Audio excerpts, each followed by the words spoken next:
So much of Kansas City's history is written in neon lights, that is. Of course, we just saw a beautiful downtown photo of the skyline. This morning, we're learning a little bit of some of the neon signs that we see across the city. We're joined by President of the LUMI Museum. This is Nick Vidros. And Nick, I'm super glad you're here this morning. I'm learning all about this passion that you have to keep the historical neon lights with their integrity and to keep them as a just major part of Kansas City history, right?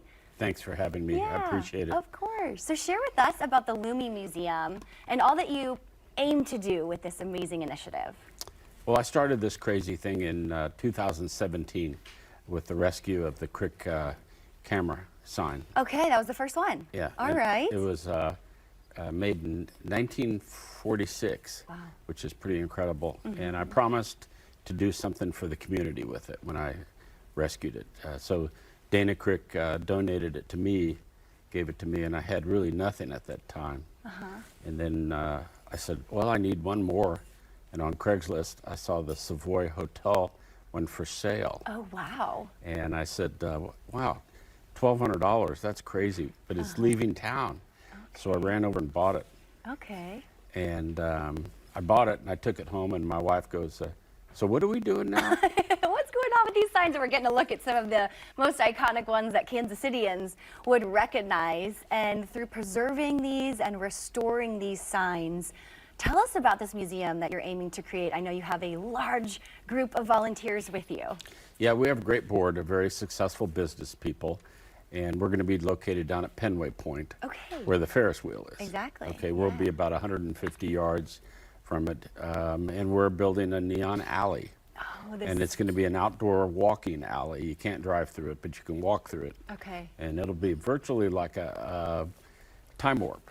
You'll walk through this arch, and then there'll be all these historical signs from the 1930s from Greater Kansas City. I mean, we have lots of areas from Greater Kansas City represented, and we've been restoring all the signs to make them light up again. Yeah. And when they glow, it's going to put a glow down there that you won't believe. That's so cool. But we built the cat's sign. Okay, and we got a glimpse of that one here a moment ago. And of course, on the website, you can catch all of them. But tell us a little bit about that and how that went. Well, the cats, if you grew up in Kansas City, was going to be virtually the holy grail of signs. If we could find a cat head. And we were in search of one, never found one. Okay. So Ward Cats, a friend of mine, had a word mark. And we went ahead and sketched one up. We said, we're going to build a rotating, full-size replica. And so we got a donation of sponsorship from Fred and Jamie Pryor.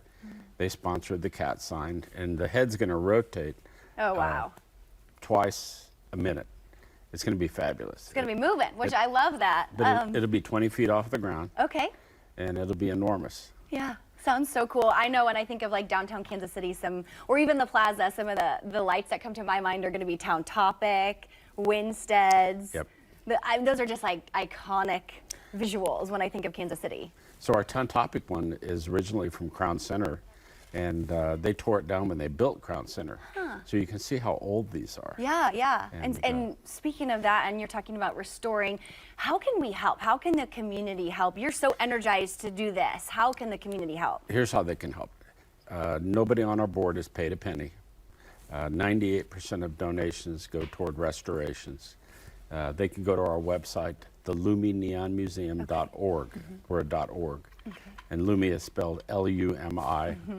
You can see the hat I brought. And our producers are so good. They've got it on the screen for everybody at home right now. But if they go to our website and they put their email in, they can get updates on when we open and when there's going to be a lighting ceremony. Because, for instance, when we put the Cats one up, we're going to have it off.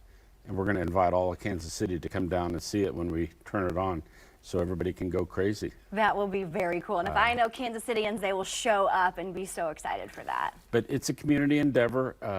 It's about our community. These signs were the historical fabric of our city. Right. They're what built our city. Yeah. And so putting them in one collective area, I thought was very, very important to our community. It's going to be an incredible experience to walk through that alley and just kind of go back in time, like you just said. Very cool. Well, Nick, thank you so much for all that you're doing, and of course, your whole crew. The LUMI Museum is actively looking for donations and sponsors to adopt signs. So if you want to learn more about sponsoring and donating, you even would have your name permanently displayed with that sign. Go ahead and check out the website, thelumineonmuseum.org. Sponsors and donors are credited with name recognition, special gifts, and of course, much gratitude.